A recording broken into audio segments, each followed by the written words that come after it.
Selamat siang. Kali ini saya akan membahas tentang satu topik yang cukup menarik, yaitu tentang kemanusiaan Yesus Kristus. Nah, Bapak Ibu, perlu Bapak Ibu ketahui bahwa di dalam kekristenan ini ada sesuatu yang unik berkaitan dengan Yesus Kristus, yaitu bahwa eksistensi Yesus Kristus itu memiliki perbedaan yang sangat signifikan dibandingkan dengan keyakinan-keyakinan lain. Karena ketika kita mencoba untuk memahami, ya ini saya pakai kata mencoba memahami. Karena kita itu sebagai manusia ciptaan tidak akan pernah mampu memahami Allah dalam kapasitas kita, kemampuan berpikir kita. Kalau kita manusia mampu memahami Allah, maka Allah yang kita pahami bukanlah Allah yang sesungguhnya. Karena Allah yang sesungguhnya adalah Allah yang tidak terpahami.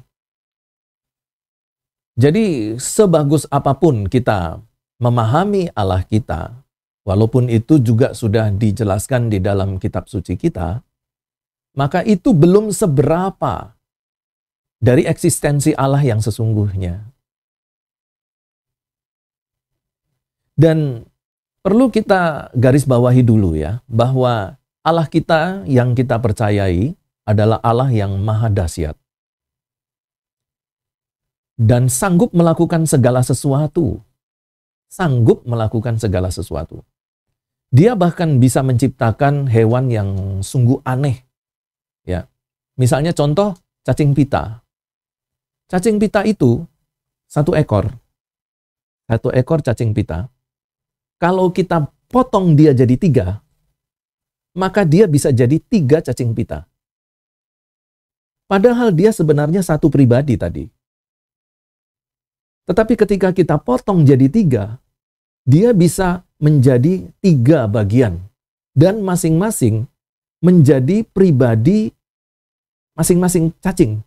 Jadi ada satu cacing dibagi menjadi 3, menjadi 3 cacing yang berasal dari satu cacing. Tuhan, Sang Pencipta, bisa membuat hewan yang seperti itu dapat mereduplikasikan dirinya. Mereduplikasikan dirinya menjadi 3, 10, 15 dari satu hewan. Satu hewan mereduplikasi bisa menjadi 2, 3, tergantung dia dipotong jadi berapa. Hewan bisa seperti itu. Kalau kita bicara ketritunggalan Allah, ya, Allah bisa dalam kemahakuasaannya, kalau dia mau, dia bisa mereduplikasi dirinya. Kalau dia mau. Dia mau menjadikan dirinya dalam konsep seperti apa, itu hak prerogatif Allah.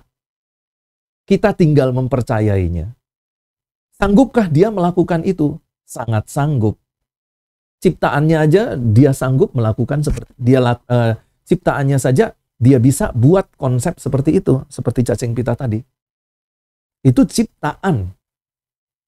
Betapa dahsyatnya Sang Pencipta. Jadi sebenarnya kalau di dalam kekristenan mempercayai Allah Tritunggal, entah itu dalam konsep oneness ataukah Trinitarian, kedua-duanya Allah sanggup melakukan itu. Allah sanggup. Nah, kalau kita tidak setuju dengan perbuatan Allah, ya silahkan tidak percaya, tidak perlu mempercayai Tuhan itu. Mudah, gampang, ya. Saya tidak percaya, ya silahkan tidak percaya, karena eksistensi Allah itu tidak akan terpengaruh dengan ketidakpercayaan kita. Jangan-jangan ketika kita tidak percaya, pada akhirnya kita melihat fakta bahwa Allah bisa melakukan itu. Betapa menyesalnya kita. Ya, karena ketika kita tidak percaya, kita menempatkan diri pada seseorang yang menolak Allah. Wah, itu bahaya sekali itu ya. Bahaya sekali. Bahaya untuk akibat yang harus ditanggung oleh orang yang menolak Tuhan. Oke, kita kembali lagi kepada eksistensi Yesus Kristus sebagai manusia. Nah, seringkali keberadaan atau eksistensi Yesus sebagai manusia itu selalu diperdebatkan. Bagi saya tidak perlu diperdebatkan. Yesus Kristus, Allah, itu berkuasa dan dia dapat melakukan apa saja yang dia mau. Mau dia menjelma, mau dia mengambil rupa, mau pakai istilah apa dalam bahasa Indonesia, dalam bahasa manusia, Yesus sanggup melakukannya. Logos itu sanggup melakukannya. Nah, ini saya sudah jelaskan di VT saya ya. Jadi nanti Bapak Ibu Saudara yang penasaran dengan penjelasan saya tentang logos yang menjadi manusia, itu tinggal lihat di VT saya. Sudah saya jelaskan dalam bahasa Yunaninya juga. Nah, jadi sekarang kita kembali kepada problem tadi ya. Nah, ketika membahas tentang kemanusiaan Yesus, maka kemudian ada pertanyaan yang muncul. Nah, pertanyaan ini itu berkaitan dengan keberadaan manusia Yesus yang 100%. Jadi kita itu di dalam kekristenan kan percaya bahwa Yesus Kristus itu adalah manusia sejati dan Allah sejati. Kesejatian manusia dan kesejatian Allah itu sudah saya jelaskan panjang lebar, walaupun hanya berdurasi kurang dari 10 menit ya, tapi lumayan panjang lebar. Ya, sudah saya jelaskan di VT saya. Nanti tinggal dicek aja, disimak berulang-ulang. Manusia di dalam kemanusiaannya, tentu kemanusiaan Yesus, dia akan mengambil rupa dalam kemanusiaan sejati. Itu berarti bahwa seluruh keberadaan manusia ada pada diri Yesus. Tuhan Yesus bisa tertawa, Tuhan Yesus bisa menangis, dia bisa lapar, Tuhan Yesus juga bisa berjalan, Tuhan Yesus juga melakukan segala sesuatu, Tuhan Yesus juga tidur. Ya. Seluruh aktivitas manusia ada pada diri Yesus. Nah, kemudian muncul satu pertanyaan kritis. Kalau kita perhatikan di sini pertanyaannya, Salam Pak, kita tahu bahwa Yesus manusia 100%. Oke, ini tadi saya sudah berikan pengantarnya ya. Apakah ada naluri berbuat dosa?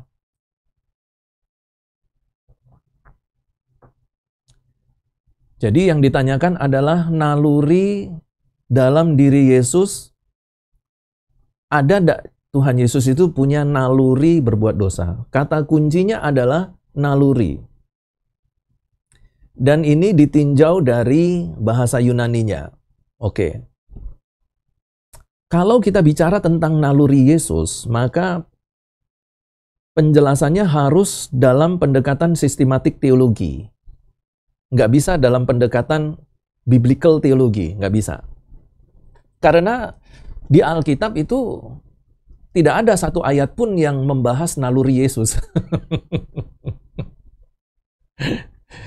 Jadi ini pertanyaannya dikoreksi dulu ini ya.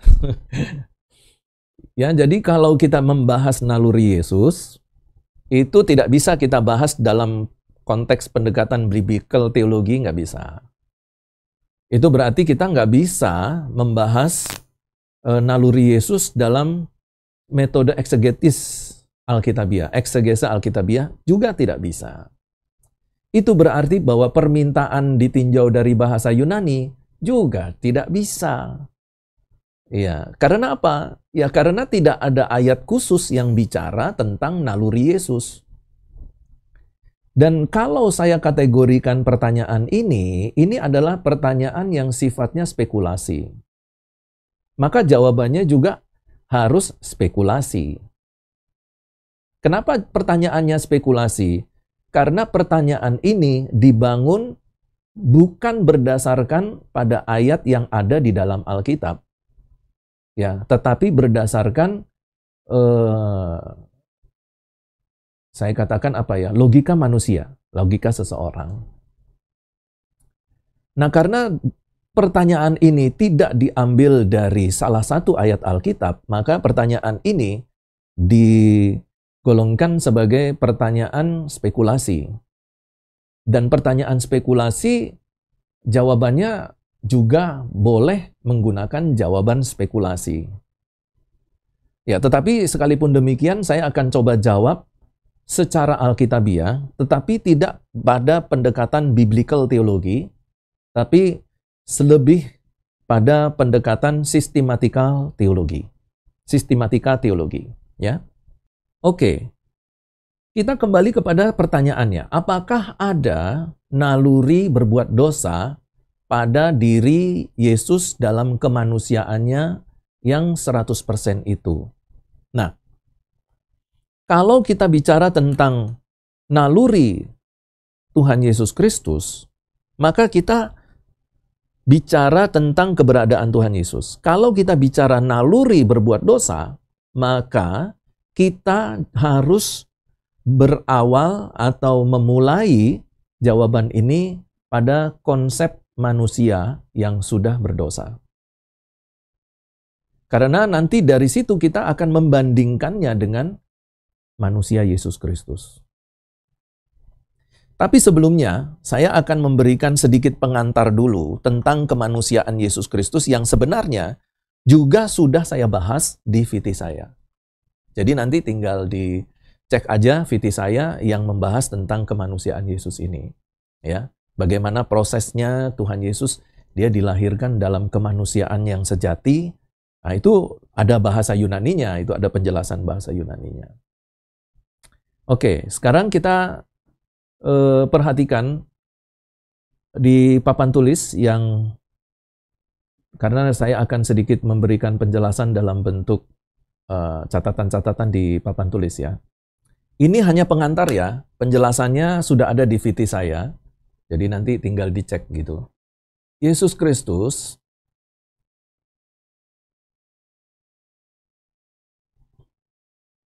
dikandung dari Roh Kudus. Ya.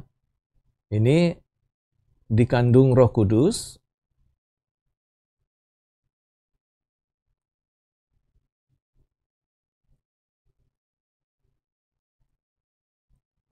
Dalam rahim perawan Maria.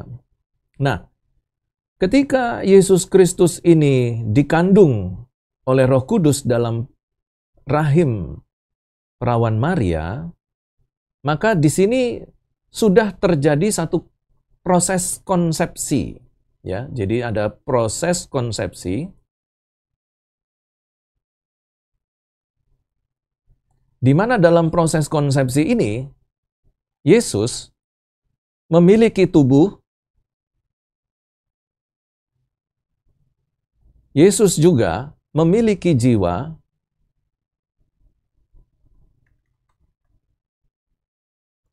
dan Yesus memiliki roh. Kalau kita memiliki pandangan trikotomi, oke, dari tubuh kita tidak perlu memberikan penjelasan karena ya tubuh yang terdapat dalam rahim Maria adalah tubuh manusia 100%.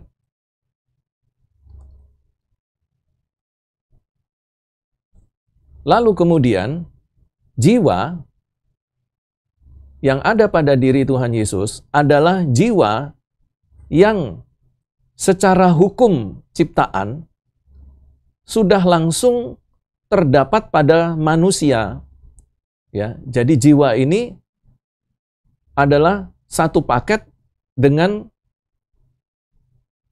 diciptakannya tubuh. Jadi jiwa Tuhan Yesus dalam kemanusiaannya adalah 100%.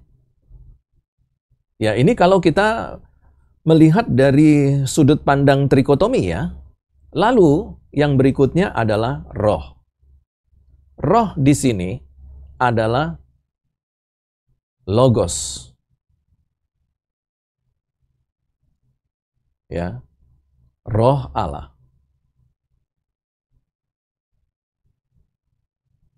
Nah, roh inilah yang ada pada Yesus yang membedakan antara Yesus dengan manusia. Kenapa?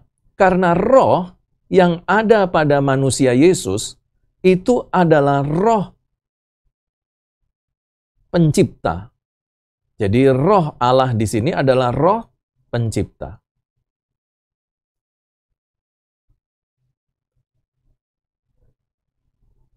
Perhatikan untuk manusia. Mari kita lihat penjelasan tentang manusia. Manusia juga melewati proses konsepsi. Dalam proses konsepsi manusia, ketika berada di dalam rahim seorang perempuan, dia terbentuk tubuh. Ketika terbentuk tubuh, maka secara otomatis tercipta juga jiwa. Dan ketika tubuh dan jiwa itu sudah ada, maka Allah memberikan roh, huruf kecil ya, R-nya huruf kecil, roh. Roh ini adalah ciptaan. Roh ciptaan. Jadi kalau kita lihat dari segi manusianya, tubuh dan jiwa Yesus sama dengan manusia yang lain. Tubuh dan jiwanya ini betul-betul 100% manusia. Tapi dari rohnya, manusia itu rohnya adalah roh ciptaan. Di dalam diri Yesus, rohnya adalah roh pencipta, logos. Nah, inilah yang kemudian disebut sebagai Yesus, dia memiliki kemanusiaan 100%, tetapi Yesus juga adalah Allah 100%. Sebagai antropos,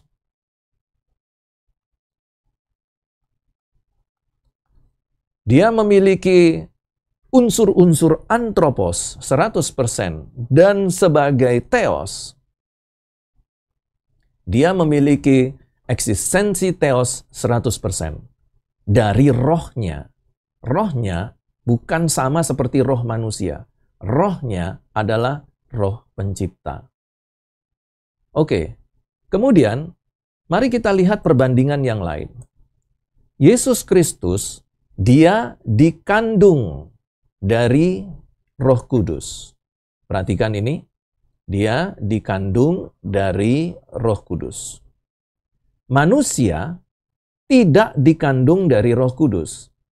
Manusia tercipta oleh karena sperma dari ayah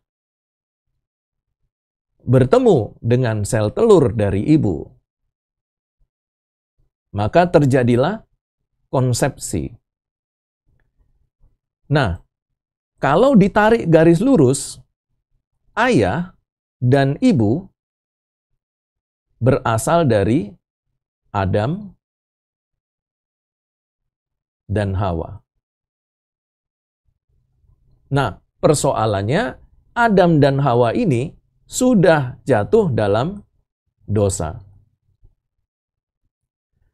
Ketika Adam dan Hawa sudah jatuh dalam dosa, maka konsekuensinya semua manusia, termasuk ayah dan ibu, ya, semua manusia, termasuk ayah dan juga ibu, mengalami yang disebut dengan dosa warisan.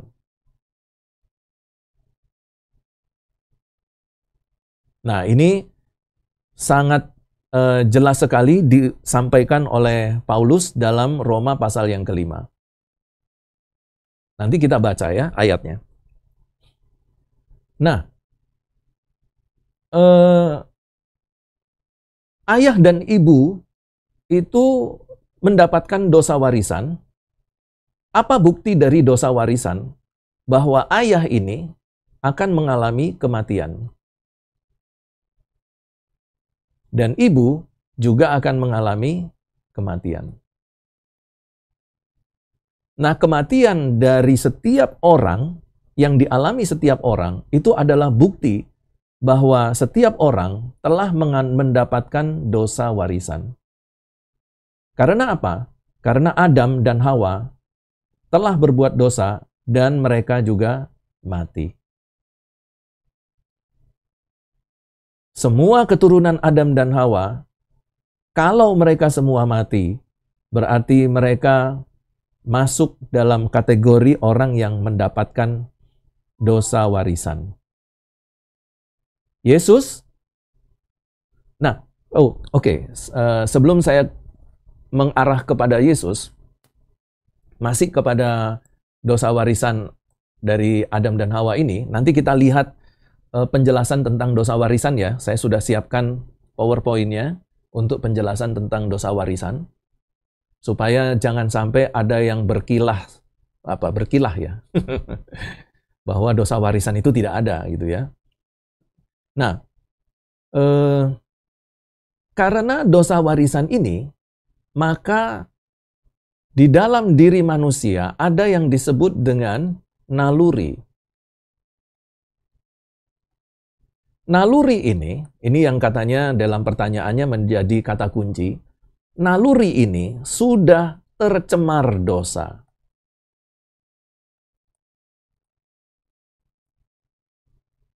Ya, naluri ini sudah tercemar dosa. Nah, nanti kita bisa lihat ayatnya yang masih berkaitan dengan naluri ini pada Roma pasal 7 ya. Nanti kapan-kapan kita bahas tentang naluri yang sudah tercemar dosa di Roma pasal 7. Ya, jadi kita perhatikan di sini bahwa naluri dari manusia, keturunan Adam dan Hawa, nalurinya sudah tercemar dosa. Oleh karena itu, seorang anak kecil, nanti kita juga membahas kalau anak kecil berdosa itu seperti apa, kalau anak kecil belum sempat dewasa, terus mati, itu masuk surga atau tidak, ya, kita bisa bahas dari sini ya. Dari pendekatan penjelasan ini.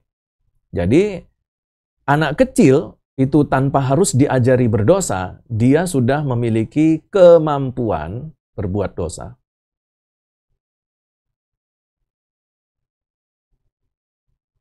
Berbuat dosa. Nah, ini adalah manusia, memiliki naluri, karena manusia semua diciptakan punya naluri. Ya, manusia siapapun dia, ya, termasuk Tuhan Yesus juga ada nalurinya. Ya, tetapi manusia yang keturunan Adam dan Hawa itu nalurinya itu sudah tercemar dosa. Nah, sekarang mari kita lihat Yesus. Yesus itu dikandung dari Roh Kudus. Artinya bahwa di dalam kelahiran Yesus Kristus tidak ada peran dari, ya, di sini saya tulis tidak ada peran dari ayah. Sedangkan si ibu, itu juga Maria, ya, si Ibu Maria juga tidak memiliki peran apa-apa. Jadi peran dari Maria apa? Hanya dipinjam, ya. Jadi meminjam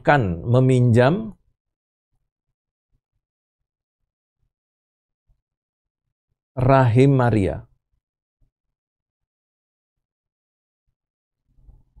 Jadi hanya meminjam. Maria tidak memiliki kontribusi apa-apa tentang kehadiran bayi Yesus. Maria tidak memberikan kontribusi apa-apa. Dia hanya sebagai hamba yang dipinjam rahimnya, lalu kemudian Roh Kudus berkarya, Yesus ada di dalam rahim Maria. Nah, keberadaan manusia Yesus di dalam rahim Maria itu tidak melewati proses seperti manusia lain keturunan Adam dan Hawa. Itu berarti bahwa di dalam keberadaan kemanusiaan Yesus, ya, di dalam kemanusiaan Yesus, dia terbebas. Ya, Tuhan Yesus dalam kemanusiaannya terbebas dari dosa warisan.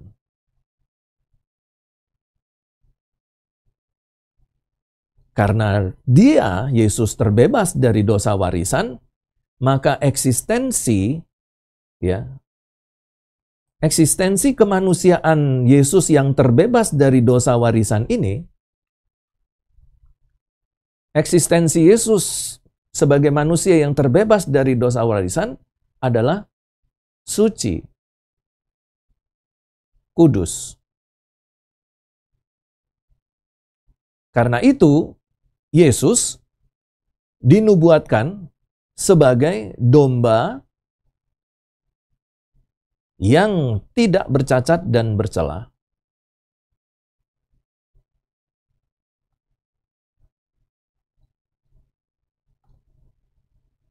Karena Yesus sebagai domba yang tidak bercacat dan cela, maka Yesus sempurna menjadi juru selamat.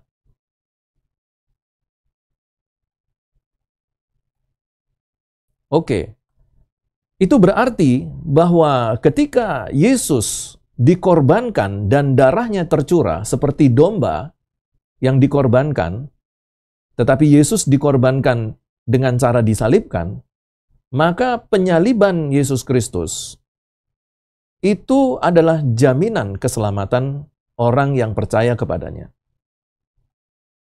Karena, kenapa jaminan keselamatan? Karena dosa-dosa orang ditanggung oleh Yesus. Oke, dari sini kita sudah tahu ya tentang karya keselamatan Yesus. Nah, kembali lagi kepada terbebas dari dosa warisan, dan itu membuat eksistensi kemanusiaan Yesus adalah eksistensi kemanusiaan yang suci dan kudus. Nah, berkenaan dengan eksistensi Yesus yang suci dan kudus, maka naluri Yesus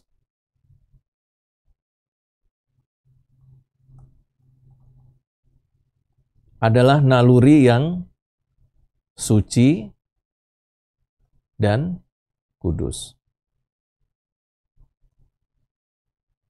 Dan ini berarti bahwa di dalam naluri Yesus tidak ada keinginan untuk berbuat dosa.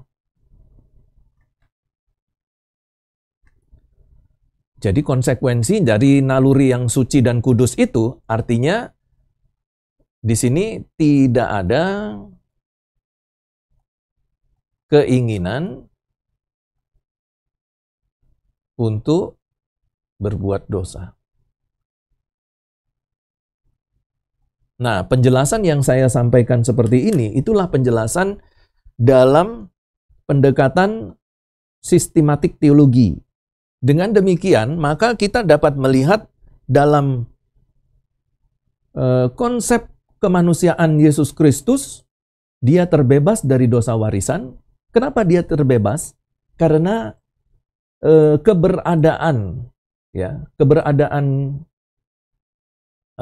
kehadiran dan keberadaan Yesus sebagai manusia, dia tidak melewati hukum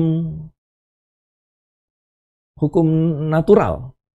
Seperti ayah bertemu dengan ibu, lalu mereka mempunyai bayi. Tidak seperti itu. Ya. Jadi dalam proses adanya Yesus di dalam rahim Maria, itu tidak melewati proses seperti manusia pada umumnya. Dan itu menunjukkan bahwa Yesus terlepas atau terbebas dari dosa warisan. Karena dia terbebas dari dosa warisan, apalagi juga kita tahu bahwa dia dikandung dari Roh Kudus, bahwa roh yang ada di dalam tubuh Yesus itu bukan roh ciptaan, tetapi roh pencipta. Maka dalam eksistensi yang seperti ini, ya, dari segi kelahirannya secara manusia itu berbeda dengan manusia yang lain, kemudian juga roh yang ada padanya, pada Yesus bukan roh ciptaan, tetapi roh pencipta. Maka konsekuensi logisnya, dalam kesucian dan kekudusannya, dia, Yesus, tidak memiliki naluri untuk berbuat dosa. Tetapi apakah Yesus punya peluang melakukan dosa? Ya. Yesus punya peluang untuk melakukan dosa. Karena dia berada dalam posisi sebagai manusia. Punya peluang. Nah, karena peluang inilah kita tahu bahwa di dalam Matius 4, iblis mencoba untuk mencobai Yesus. Dengan tujuan bahwa Yesus melakukan kesalahan. Karena kalau Tuhan Yesus dalam pencobaan di padang gurun itu melakukan satu kesalahan, maka Yesus sudah terkategori sebagai manusia berdosa.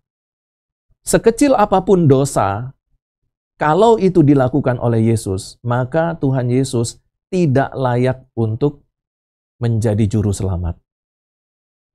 Ya, menjadi juru selamat manusia. Dan Yesus kalau sudah berdosa, tidak perlu repot-repot untuk menuju ke salib. Ya, dia sebaiknya menghindar. Jadi kalau mau ditangkap, ya dalam kekuatannya dia menghindar. Atau kalau memungkinkan, bisa saja dia membuat satu pasukan lalu melakukan penyelamatan terhadap bangsa Israel yang waktu itu dijajah Romawi. Tapi hal itu tidak terjadi. Yesus tidak melakukan dosa. Ya, ada peluang untuk berbuat dosa, tapi bukan dari nalurinya berbuat dosa. Ada peluang bukan karena nalurinya itu adalah naluri berdosa. Tapi karena dia manusia, Yesus manusia, berpeluang melakukan dosa. Nah, situasi, kondisi, dan keadaan Yesus inilah yang dilihat oleh iblis. Lalu iblis mencobai Yesus di padang gurun. Gagal. Iblis mencoba menyusun strategi dan mencari waktu yang terbaik untuk mencobai Yesus lagi. Tapi sampai di atas kayu salib, iblis tidak berhasil mencobai Yesus. Dan Yesus berhasil untuk tidak berbuat dosa satupun. Karena itu dia menjadi penggenap nubuat perjanjian lama, yaitu sebagai domba, anak domba yang tidak bercacat celah, yang menebus dosa manusia. Nah, jadi dari sini kita sudah langsung bisa melihat bahwa pertanyaan yang tadi itu sudah terjawab, ya. Dan di mana ayatnya? Ya, secara spesifik tidak ada ayat yang memberikan penjelasan atau tidak ada ayat yang menjelaskan secara gamblang seperti yang saya jelaskan. Karena ini adalah penjelasan sistematik teologi. Jadi, penjelasan harus dimulai dari keberadaan manusia sebagai orang berdosa, ya, dengan memiliki dosa warisan, dan Yesus tidak. Karena itu, Yesus kemudian disebut sebagai Adam yang kedua. Adam yang pertama telah melakukan dosa yang menuju kepada kebinasaan, tetapi Yesus hadir sebagai Adam yang kedua, membawa keselamatan. Jadi orang-orang yang oleh karena Adam yang pertama harusnya binasa, tetapi kehadiran Yesus sebagai Adam yang kedua menyelamatkan manusia yang binasa tadi untuk bisa mendapatkan hidup yang kekal, bersekutu bersama-sama dengan Allah di surga. Mengambil satu kesimpulan, memang Yesus adalah Allah, Yesus adalah Tuhan. Dia berjalan di atas air, dia berbicara kepada angin ribut. Ya. Dia juga bisa memerintahkan batu untuk berbicara. Dia bisa mengampuni dosa. Yesus bisa membangkitkan orang mati. Hanya Allah saja yang sanggup membangkitkan orang mati. Dan Yesus melakukan itu. Dan inilah ya bukti dari kemanusiaan Yesus 100% dan kealahan Yesus 100%. Nah, dalam eksistensinya seperti ini, maka di dalam diri Yesus ada naluri karena dia manusia 100%. Tetapi tidak ada naluri berbuat dosa. Ya, kalau tadi pertanyaannya, apakah ada naluri berbuat dosa? Tidak ada. Kenapa tidak ada? Karena eksistensi Yesus suci dan kudus. Nah, di dalam kekudusan dan kesuciannya, tentu dia tidak mungkin melakukan dosa. Karena itu akan bertentangan dengan eksistensinya. Ya, kalaupun seandainya saja Tuhan Yesus mencoba untuk melakukan satu dosa saja berdasarkan nalurinya, maka gagal semua rencana penyelamatan manusia. Karena Yesus sudah akan didiskualifikasi sebagai domba, anak domba yang tak bercacat celah.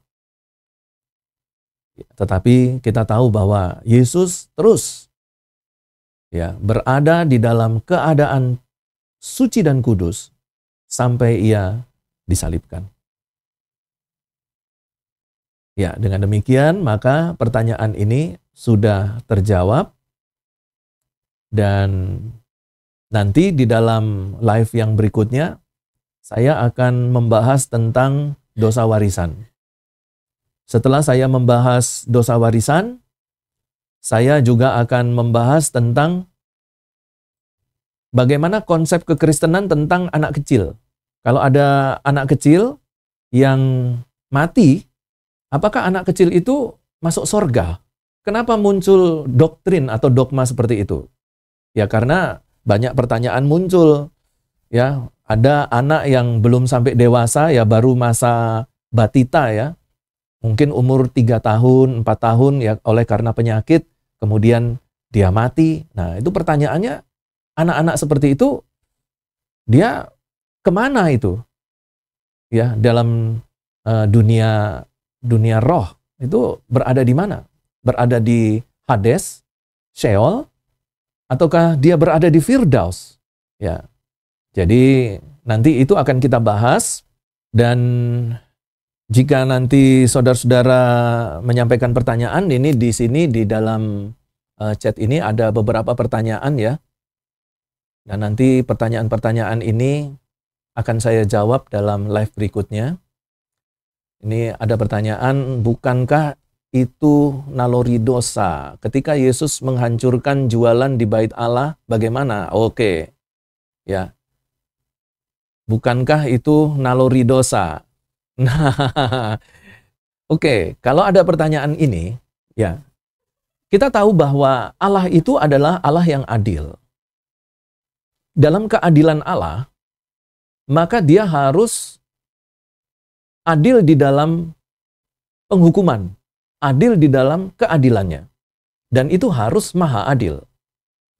Kalau ada orang berdosa, dalam keadilannya, orang berdosa itu harus dihukum. Ya, orang berdosa harus dihukum. Artinya apa? Tuhan marah. Allah marah. Jadi kemarahan Yesus ketika dia memporak-porandakan orang-orang yang berjualan di bait Allah, itu bukan kemarahan berdosa. Itu kemarahan berdasarkan kesuciannya. Di dalam kemahasucian Allah, Allah bisa marah. Karena Allah marah itulah maka dosa ada hukumannya. Begitu ya. Dan ketika Yesus memporak-porandakan bait suci, Tuhan Yesus sebenarnya sudah memberikan peringatan kan? Dia sudah mengatakan sebelumnya bahwa rumah ini adalah rumah Bapa, ya. Dan masih ada penjelasan-penjelasan lainnya. Jadi seorang itu kalau marah itu tidak berdosa. Seorang ayah ya marah kepada anaknya yang nakal itu tidak berdosa. Bahkan di dalam kitab Amsal katakan, kamu harus mendidik anakmu dengan rotan, dengan menggunakan rotan. Ya. Ketika anak kita marah, ya kita cambuk dengan rotan. Oh, itu diizinkan. Bukan karena kemudian kita mengajar anak kita dengan rotan lalu kemudian kita berdosa. Tidak. Ya, tergantung ya. Mengajarnya seperti apa. Kalau menghajar ya, itu sudah menyiksa. Itu mengajar, ya kan? Mengajar. Jadi, dan juga Alkitab mengatakan, kalau kamu marah, kamu tidak boleh marah sampai matahari terbenam. Itu artinya marah boleh. Tapi kalau kamu marah sampai berkelanjutan, nah itu sudah membuat kamu berdosa. Nah, Yesus waktu dia memporak-porandakan orang yang berjualan di bait suci, dia hanya beberapa menit saja melakukan itu. Tidak sampai matahari terbenam.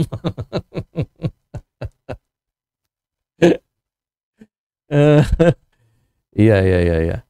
Ya, jadi bukan karena sebuah kemarahan lalu kemudian orang teridentifikasi atau sudah terkategori berbuat dosa ya, tidak ya.